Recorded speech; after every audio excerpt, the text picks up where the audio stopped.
Chapter 29.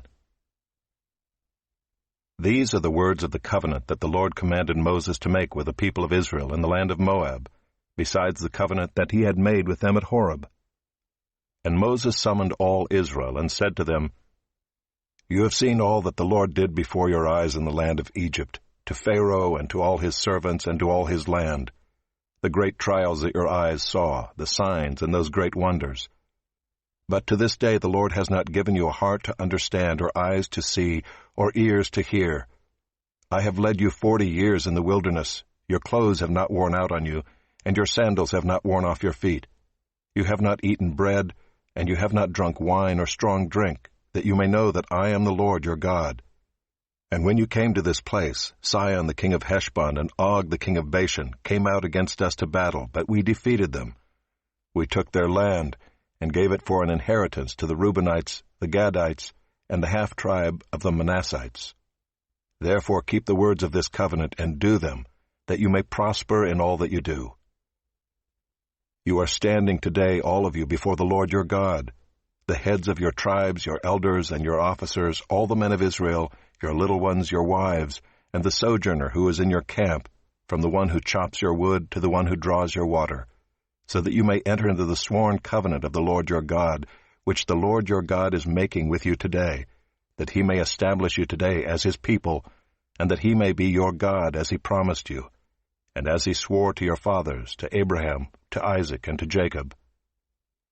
It is not with you alone that I am making this sworn covenant, but with whoever is standing here with us today before the Lord our God, and with whoever is not here with us today. You know how we lived in the land of Egypt, and how we came through the midst of the nations through which you passed.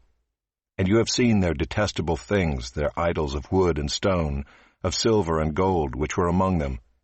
Beware lest there be among you a man or woman or clan or tribe whose heart is turning away today from the Lord our God to go and serve the gods of those nations. Beware lest there be among you a root bearing poisonous and bitter fruit, one who, when he hears the words of this sworn covenant, blesses himself in his heart, saying, I shall be safe, though I walk in the stubbornness of my heart. This will lead to the sweeping away of moist and dry alike. The Lord will not be willing to forgive him, but rather the anger of the Lord and his jealousy will smoke against that man, and the curses written in this book will settle upon him, and the Lord will blot out his name from under heaven. And the Lord will single him out from all the tribes of Israel for calamity, in accordance with all the curses of the covenant written in this book of the law.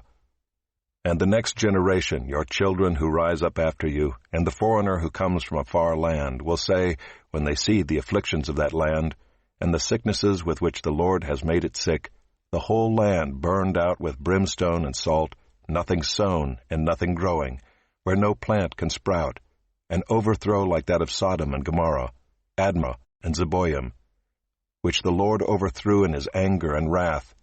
All the nations will say, Why has the Lord done thus to this land? What caused the heat of this great anger? Then people will say, It is because they abandoned the covenant of the Lord, the God of their fathers, which he made with them when he brought them out of the land of Egypt, and went and served other gods and worshipped them, gods whom they had not known and whom he had not allotted to them. Therefore the anger of the Lord was kindled against this land, bringing upon it all the curses written in this book. And the Lord uprooted them from their land in anger and fury and great wrath, and cast them into another land, as they are this day. The secret things belong to the Lord our God, but the things that are revealed belong to us and to our children forever, that we may do all the words of this law.